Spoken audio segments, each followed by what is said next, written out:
Hi అండి. మీరందరూ ఎలా ఉన్నారు? Welcome back to another cooking blog. ఈరోజు కుకింగ్ బ్లాగ్‌లో మీతో నేను షేర్ చేస్తున్నాను మా అమ్మగారు చేసినట్టు క్యారెట్ హల్వా అండి. Stay tune to my channel చూడండి. ఈరోజు నేను క్యారెట్ హల్వాని నేను ఎలా ప్రిపేర్ చేస్తున్నానో. క్యారెట్ హల్వా చేయడానికి 1 కిలో క్యారెట్‌ని ఆల్రెడీ నేను తురుముకొని పెట్టుకున్నానండి. సైడ్‌లో నీట్ చేసుకొని తురుముకొని పెట్టుకున్నాను. ఇంకా 1 లీటర్ పాలని కూడా మరిగించుకొని పెట్టుకున్నాను. ఇప్పుడు నెక్స్ట్ ప్రాసెస్‌లో ఆల్రెడీ స్టవ్ పైన ఇక్కడ మూకుడు ఉంటుంది కదండీ! వేడి అవ్వడానికి పెట్టాను. మూకుడు కొద్దిగా వేడైన తర్వాత దీంట్లో నేను ఒక 2 టేబుల్ స్పూన్ నిండుగా దీంట్లో నెయ్యి ఏసాను.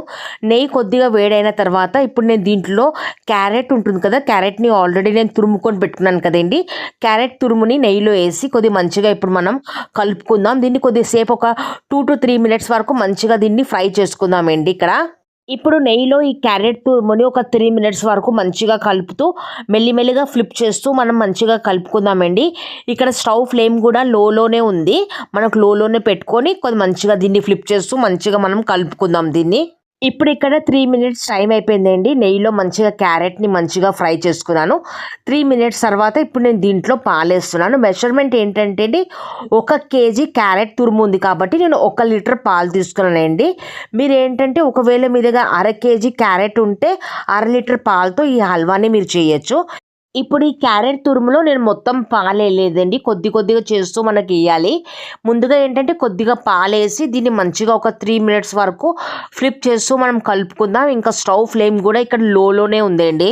ఇప్పుడు ఈ క్యారెట్ తురుములో పాలేసి ఒక 3 మినిట్స్ వరకు మంచిగా కలిపానండి. 3 మినిట్స్ అయిపోయింది. 3 మినిట్స్ తర్వాత మళ్ళీ దీంట్లో మనం కొద్దిగా పాలేసుకుందాం. మొత్తం పాలేయొద్దండి. ఇది సెకండ్ టైం మళ్ళీ నేను క్యారెట్ తురుములో మళ్ళీ నేను సెకండ్ టైం ఇక్కడ పాలేస్తున్నాను. సేమ్ ప్రాసెస్ ఏంటి. మళ్ళీ సెకండ్ టైం పాలేసిన తర్వాత మళ్ళీ ఒక 3 మినిట్స్ వరకు మనం మంచిగా కలుపుకుందాం ఇక్కడ. సెకండ్ టైం పాలేసిన తర్వాత నేను మళ్ళీ 3 మినిట్స్ వరకు ఇలాగే కలుపుకున్నానండి. 3 మినిట్స్ తర్వాత మళ్ళీ థర్డ్ టైం నేను దీంట్లో పాలేస్తున్నాను. ఇప్పుడు మూడోసారి ఉన్న కొన్ని పాలని కూడా నేను దీంట్లో వేసానండి.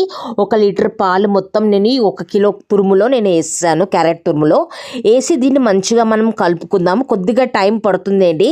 ఇప్పుడు మీకు పాలు కనిపిస్తున్నాయి కదా! ఈ పాలు మొత్తం ఇంకిపోయేంత వరకు మనకి మెల్లిమెల్లిగా లో ఫ్లేమ్లోనే ఇలా కలుపుతూ మనం దీన్ని ప్రిపేర్ చేయాలి ఈ హల్వాని.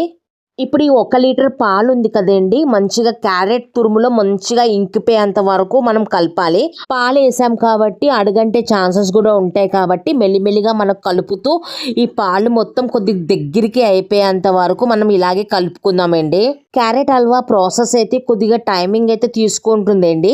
ఈ హల్వా నేను తురిమిన తర్వాత కుకింగ్ ప్రాసెస్ అయితే నాకు 2 అవర్స్ పట్టింది మొత్తం ఈ హల్వా ప్రిపేర్ అవ్వడానికి. చూసారా ఇక్కడ పాలు మంచిగా ఇంకిపోతుంది, దగ్గరికి కూడా పాలు అయిపోయాయండి. ఇక్కడ కంటిన్యూస్గా ఇలా కలుపుతూ చూసారా ఇప్పుడు బొత్తిగా దీంట్లో పాలు కిందకి వెళ్ళిపోయి ఇంకా దీంట్లో కొద్దిగా పాలు లేదండి. ఇప్పుడు 10% పాలు మిగిలింది. ఇప్పుడు ఇక్కడ చూసారు కదండి, క్యారెట్ తురుములో మంచిగా పాలు మంచిగా దగ్గరికి అయిపోయింది, మంచిగా ఇంకిపోయింది. ఇప్పుడు నేను దీంట్లో పంచదార వేసానండి. ఒక 20% పాలు కొద్దిగా కింద ఉంది. పంచదార వేసిన తర్వాత కంటిన్యూస్గా ఫ్లిప్ చేస్తూ పంచదార కరిగేంత వరకు మంచిగా కలుపుకుందాము. ఇంకా అడగంటే ఛాన్సెస్ కూడా ఉంటాయి కాబట్టి కంటిన్యూస్గా మనకి ఇలాగే కలుపుకోవాలండి. పంచదార మంచిగా కరిగిన తర్వాత నేను దీంట్లో ఇప్పుడు పాలకోవ ఉంటుంది కదండి, దీంట్లో ఇప్పుడు నేను పాలకోవ వేసాను.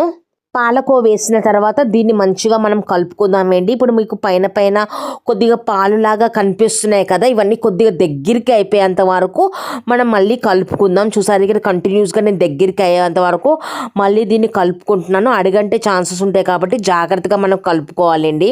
ఇప్పుడు ఈ పంచదార పాలకోవా మంచిగా దగ్గరికి అయిపోయేంత వరకు కంటిన్యూస్గా కలుపుకుందామండి. కొద్దిగా టైం పడుతుంది. కంటిన్యూస్గా కలిపిన తర్వాత చూసారా ఇప్పుడు బొత్తిగా పాలకోవా పైన కనిపించలేదు, ఇంకా పంచదార కూడా వాటర్ లాగా పైన కనిపించలేదు కదా. ఇప్పుడు ఈ స్టేజ్లో దింపబోయే ముందు మనం దీంట్లో ఏంటంటే ఒక 2 టేబుల్ స్పూన్ అంత నెయ్యి మనం వేసుకుందామండి.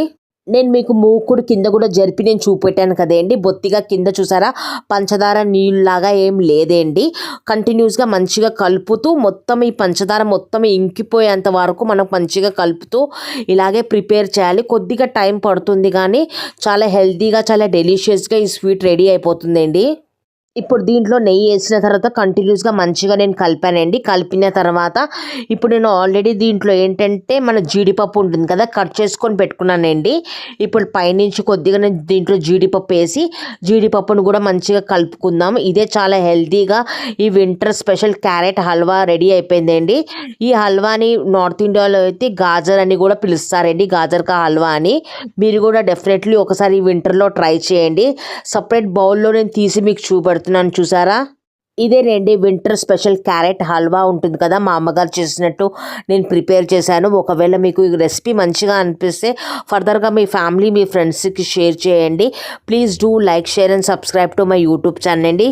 సరేనండి, మళ్ళీ కలుద్దాం మనం లాంగ్ వీడియోలో ఇంకా మినీ బ్లాగ్లో. థ్యాంక్ యూ వెరీ మచ్ మీ సపోర్ట్ కోసం.